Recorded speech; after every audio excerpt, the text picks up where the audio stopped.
Vamos ao Rio de Janeiro, então. Fernando Molica já nos espera. Molica, bem-vindo, como sempre. Bom dia. Bom dia, Elisa. Bom dia a todos. Vou aproveitar que está quente o assunto ainda. Juliana Lopes nos trouxe as informações de Brasília e começamos então falando sobre CPI. A cúpula da CPI da pandemia recorreu hoje contra a decisão do ministro Cássio Nunes Marques, do STF, que acatou o pedido da defesa do motoboy Ivanildo Gonçalves da Silva para não depor a comissão. A defesa do motoboy alega que a convocação de Silva foi feita de forma ilegal, porque a apuração das ações ocorreu antes do período estipulado pela comissão.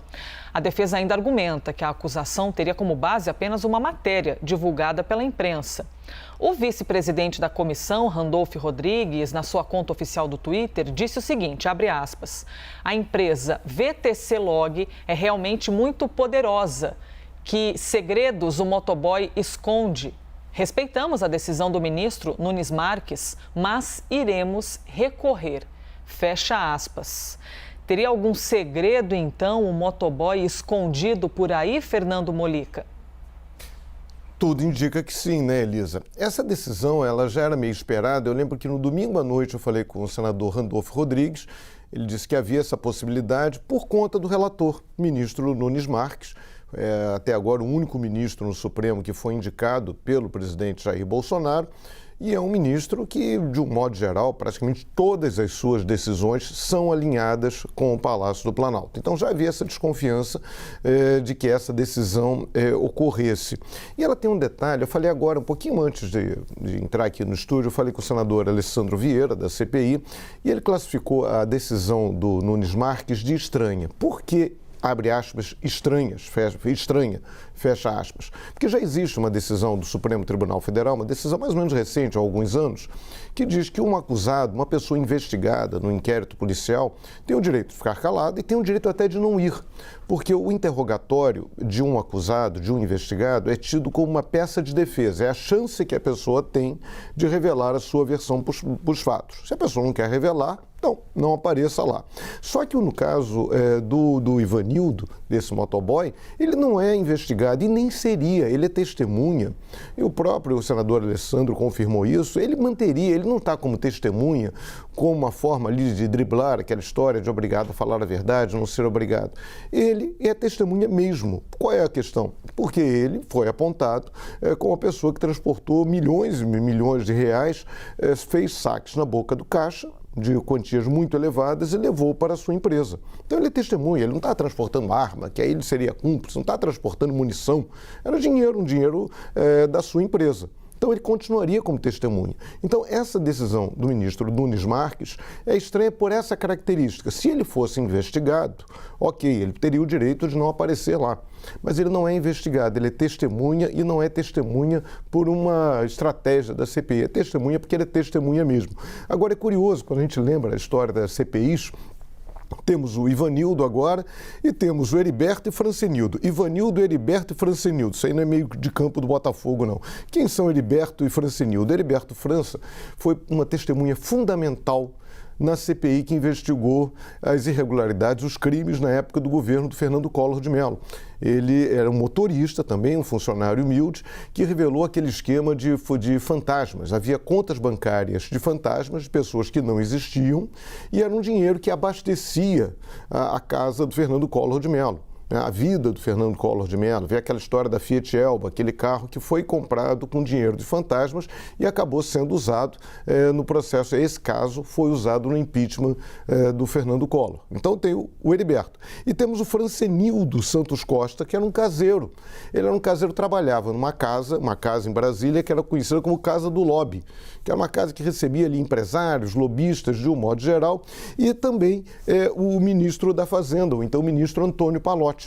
E esse depoimento do Francenildo foi fundamental na CPI que investigava crimes ocorridos durante a gestão do Antônio Pallotti no governo petista, no governo Lula. Então, Ivanildo, Heriberto e Francenildo. Tudo indica que a VTC Log, que certamente tudo indica que foi ela que contratou um advogado caro, um advogado experiente para defender o office boy, tentou-se evitar aí a formação desse meio-campo de Ivanildo, Heriberto e Francenildo. Elisa. Vamos ao próximo assunto aqui para, na sequência, ouvir a opinião de Fernando Molica, assunto que explodiu ontem, segunda-feira, no fim da tarde, e segue repercutindo. 7 entidades ligadas à agroindústria divulgaram um manifesto em defesa do Estado Democrático de Direito e apontam preocupações com a harmonia entre os poderes.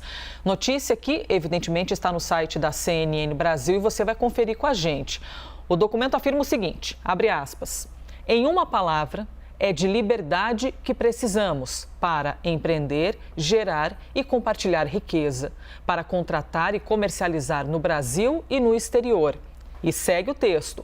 É o Estado Democrático de Direito que nos assegura essa liberdade empreendedora essencial numa economia capitalista, o que é o inverso de aventuras radicais, greves e paralisações ilegais, de qualquer politização ou partidarização nociva que, longe de resolver nossos problemas, certamente os agravará. Fecha aspas. E afirma ainda que o país pode enfrentar graves consequências caso se apresente ao mundo como uma sociedade permanentemente tensionada em crises intermináveis ou em risco de retrocessos e rupturas institucionais. Fernando Molica, qual a sua opinião sobre o movimento do setor e qual peso esse setor tem com esse manifesto? Olha, a nota é uma nota muito clara e corresponde a um sentimento que já vinha ocorrendo há muito tempo.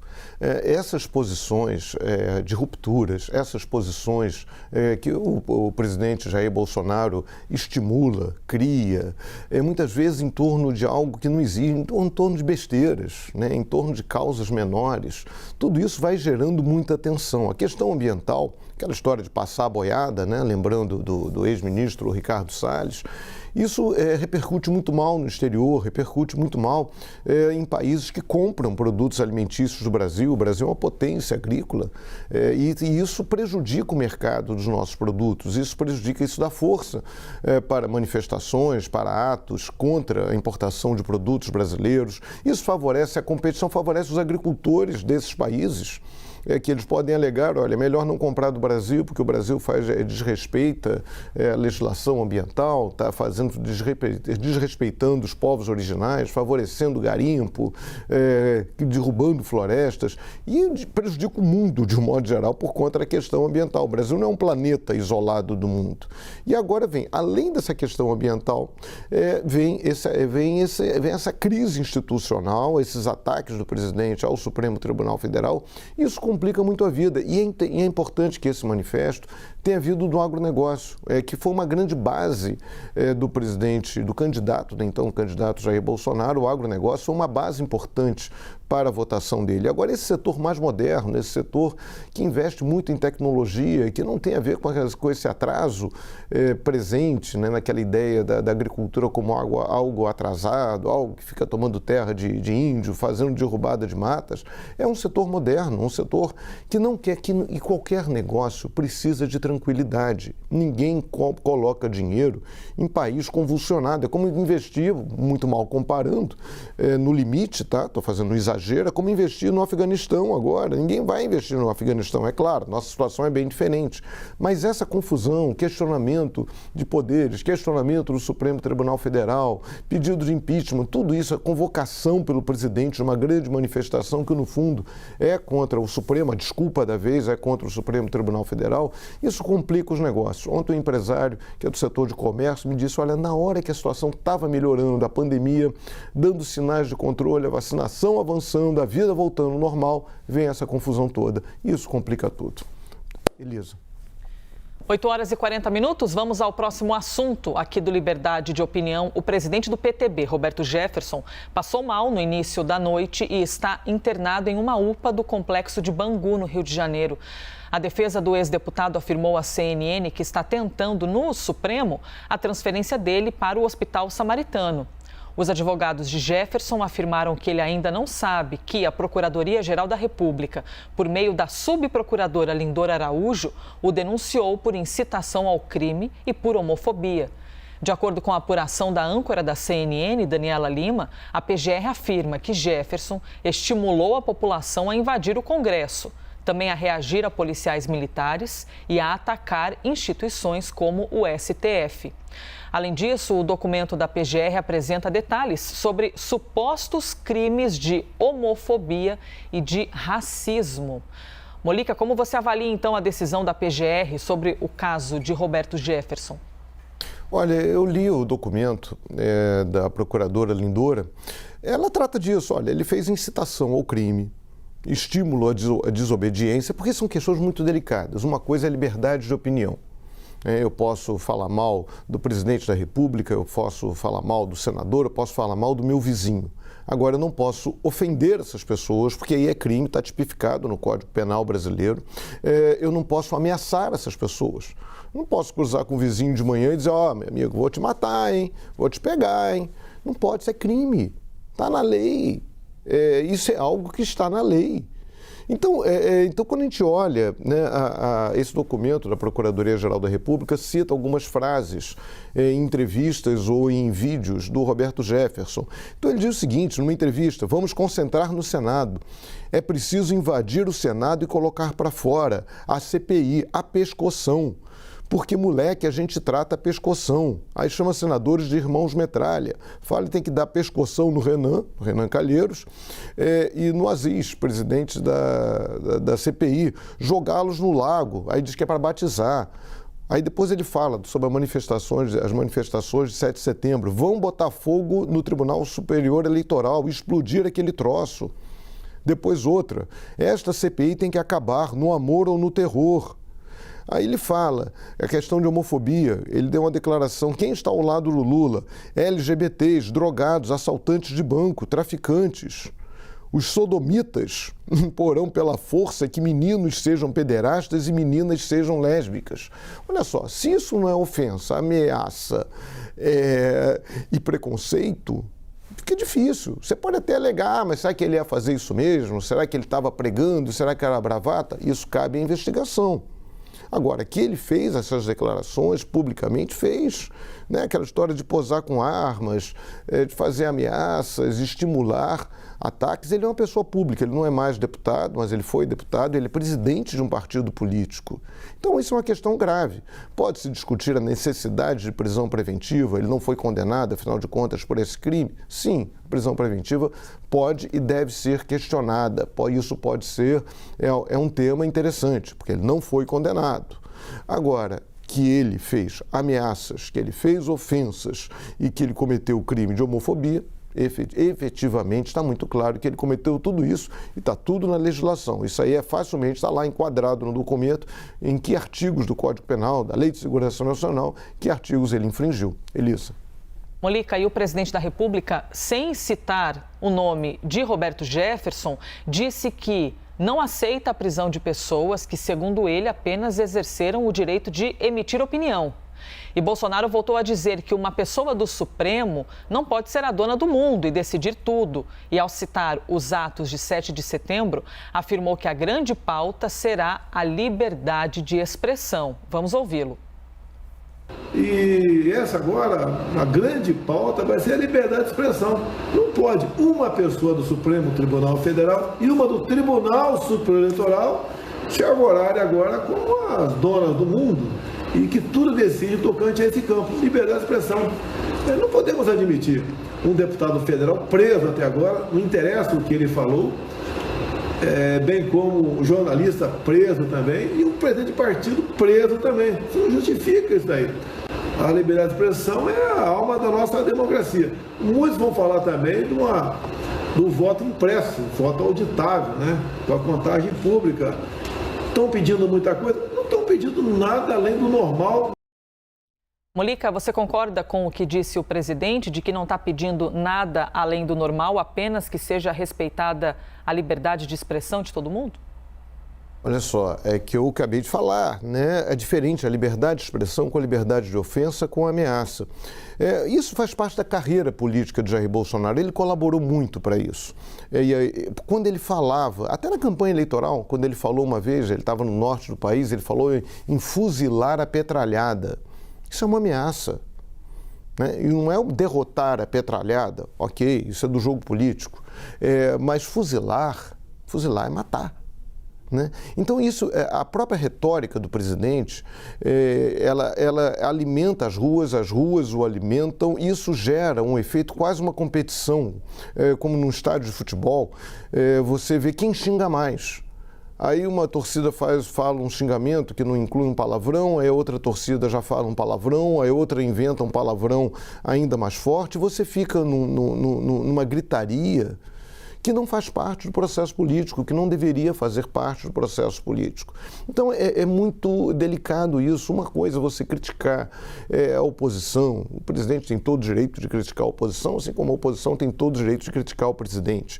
Agora, quando você parte para a ofensa, quando você parte para a ameaça, quando você parte para a ebulição, quando você parte para esse clima de torcida organizada, isso é muito ruim, porque você está falando em política. Uma coisa é violência simbólica, digamos assim, de um estádio de futebol, que você vai lá, xinga o juiz, xinga o outro torcedor, fica por isso mesmo. É do jogo, né? Desde que as ofensas... Hoje em dia, até essas ofensas são controladas, a questão que isso é importante, ofensas racistas, homofóbicas, são reprimidas e punidas. Quando a gente joga isso no campo da política, então é isso. Criticar o presidente Jair Bolsonaro é do jogo. Eu critico aqui, critico outros, uma série de políticos. Agora, não ofendo, não posso ofendê-lo. Não tenho o direito de ofender ninguém. Eu não tenho o direito de ameaçar ninguém. Nem eu, nem ninguém pode fazer isso. Então, o presidente Jair Bolsonaro tenta, como há uma reação grande a essa ideia de atos contra o Supremo Tribunal Federal, ele tenta passar um pano aí, passar um verniz, dizer que é pela liberdade de expressão. A liberdade de expressão existe no Brasil. E só para lembrar, no governo dele, a Advocacia Geral da União, então capitaneada pelo o candidato dele agora ao Supremo, entrou com processos contra jornalistas alegando ofensas, contra pessoas que, segundo a AGU, teriam ofendido o presidente Jair Bolsonaro.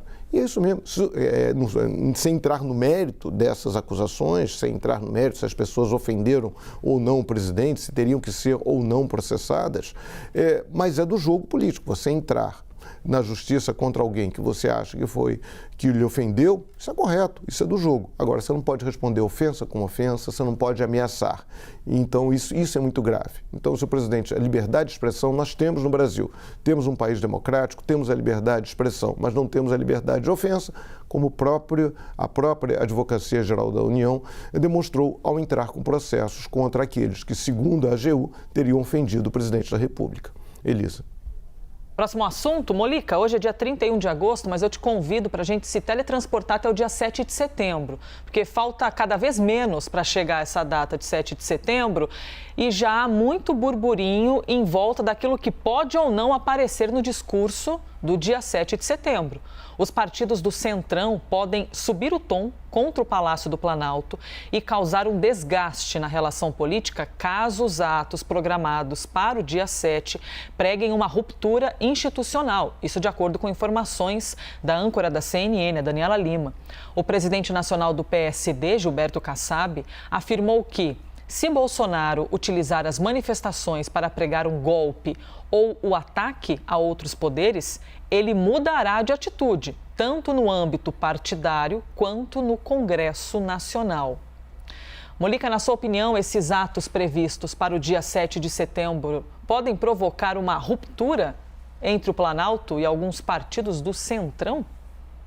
Olha, primeiro, só para a gente lembrar, né, essas rupturas, essa ideia de golpe, de intervenções militares, isso vem há muito tempo, mesmo em manifestações favoráveis ao impeachment da então presidente Dilma Rousseff, sempre havia ali um grupo minoritário, mas o grupo estava lá, o grupo não era expulso das manifestações. Havia grupos que pediam intervenção, que pediam um golpe militar. Isso estava lá atrás. Ninguém deu muita bola para isso.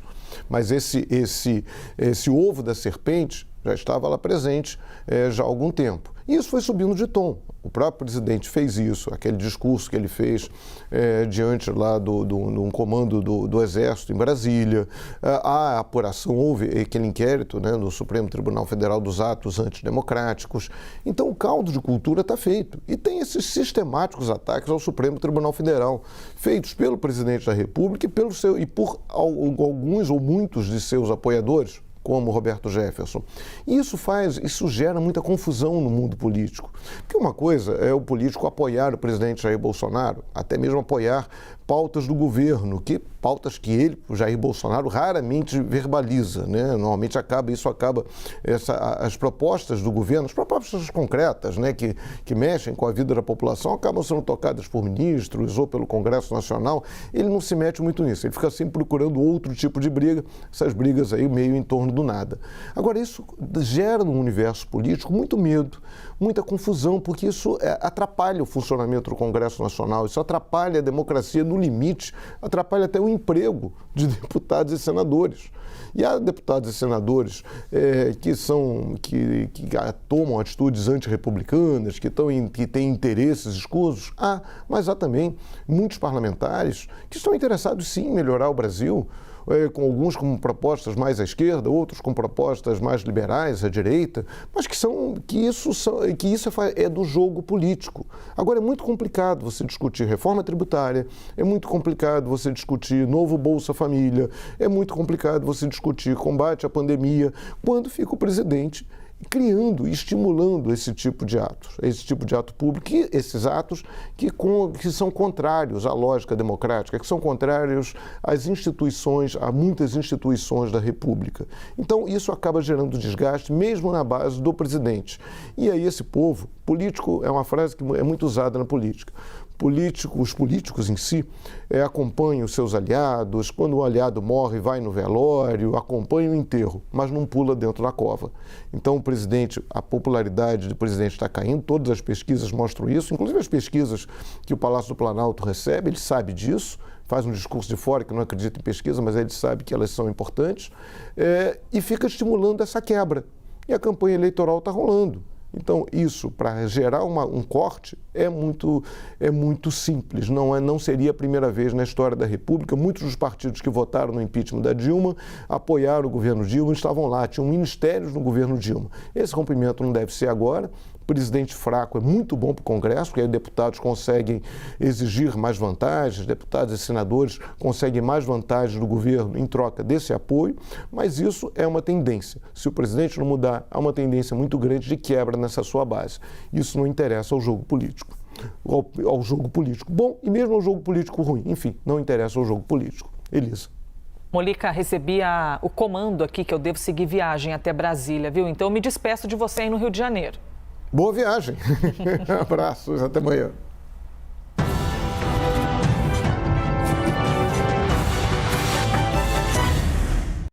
As opiniões emitidas pelos comentaristas do quadro Liberdade de Opinião não refletem necessariamente a posição da CNN.